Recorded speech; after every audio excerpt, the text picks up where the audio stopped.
watched those videos of my face, I'd forgotten I'd scorched my forehead with a sausage roll. Yesterday I made it up into the attic.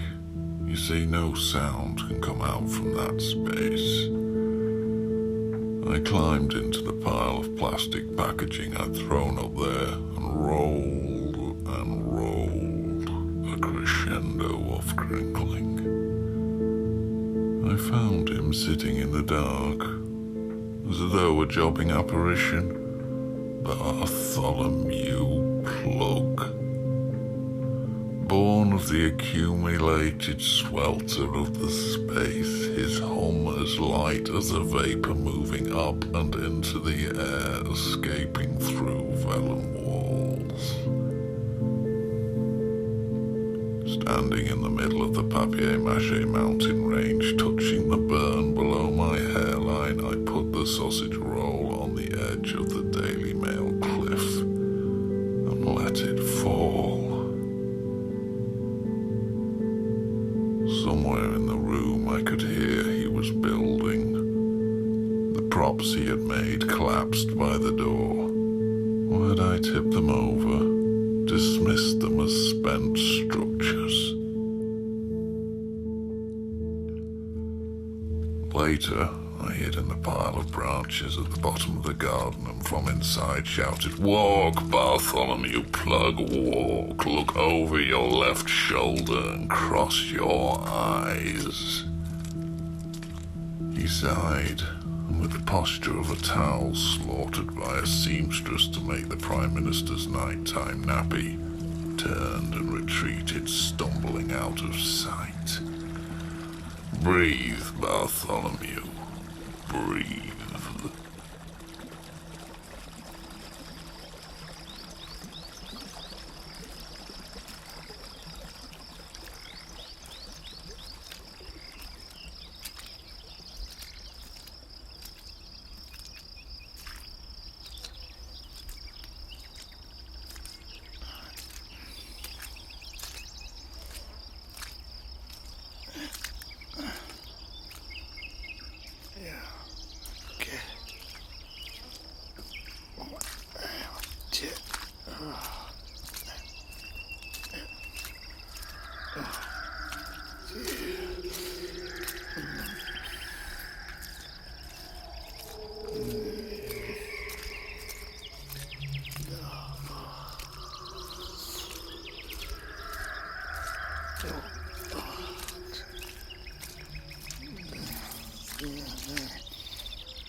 We kept our books under our pillows in my family. It was something my mother had done as a kid, and so we did too. Perhaps she thought it was normal. This was fine when we were reading the likes of Paddy Pinkhat and Randy Red Shoes, books so thin you almost couldn't tell they were there. But when my reading habits started to develop, my neck stiffening as steadily as my appetite grew for thicker books, I found that I couldn't sleep without the feeling of something solid beneath my pillow. A warm ensconce doesn't work for me the way it works for others. In fact, the comfort of soft sheets and a plump pillow acts more like a caffeine rush for my imagination, which starts racing, eager to involve itself in other worlds, and doesn't stop until I lay the book to rest under my head. I never thought to sleep on a book that I was not reading at the time, or perhaps I never dared. One of the golden rules, if not the golden rule, was one book at a time. I certainly thank my mother for this regimen. The other one, well, I guess it's made me who I am in some small way. I have a lot of friends who try to read in bed, but who instantly fall asleep. Or it takes them a page or two and then they're out. And you won't believe how many bedside tables I've encountered holding books, usually large, ambitious novels, with unmoving markers that stick out like tombstones inscribed, "Here lies my ambition, page 39. I guess that says something about me too, that I keep falling for the same type, ones who have the words but not the will. That's not to say I don't understand. Recumbence quite naturally musters the associations of sleep, and aided by the lapping wavelets of text, the mind steadies itself and is soothed into a rhythmic dispatch. But to me, this is like sitting down to a Sunday roast, and after only a morsel of cabbage and a limp carrot, you're done, leaving the glistening roast potatoes and succulent chicken thigh to drown in a sorrowful pool of gravy. I should politely make your excuses and leave the table. Not even a thought of a poor pudding.